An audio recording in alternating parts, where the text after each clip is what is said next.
প্রথা মেনে মাজারের শিরনি চড়িয়ে জিন্দাপীর সৈয়দ করম আলী শাহ টাটশাহী ফরিকের মাজারে উসর উৎসব পালন করলেন হিন্দু ও মুসলিম সম্প্রদায়ের মানুষজন। পাশাপাশি পীর মাজারের পাশে চলল হরিনাম সংকীর্তন। স্বাভাবিকভাবেই সাম্প্রদায়িক সম্প্রীতির নজির গড়ে উঠল গঙ্গারামপুরের ধলদিঘিতে।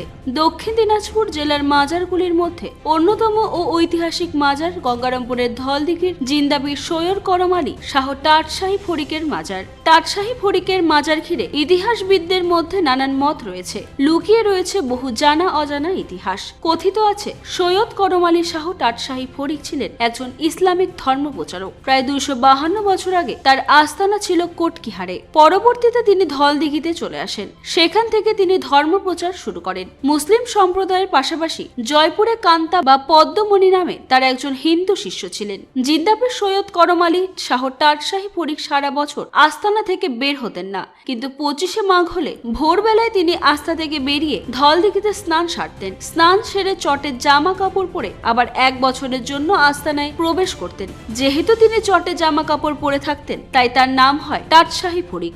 দেহ রাখার পর ধলদিঘির পাড়ে তাকে সমাধিত করা হয়। যেহেতু 25শে মাঘ টাটশাহী ফরিক আস্তানা থেকে বেরিয়ে স্নান সারতেন, তাই প্রতি বছরই এই দিনটিকে উসর উৎসব হিসেবে পালন করা হয়ে থাকে।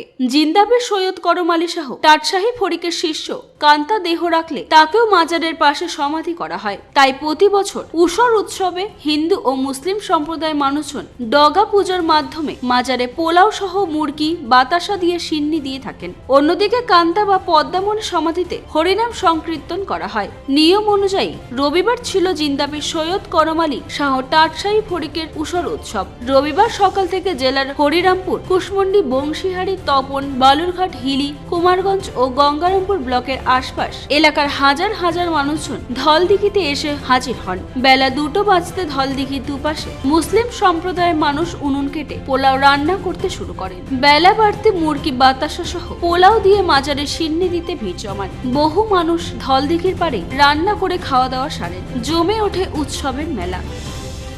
গঙ্গারামপুর থেকে অমিত মহন্তর রিপোর্ট, কুলিক নিউজ।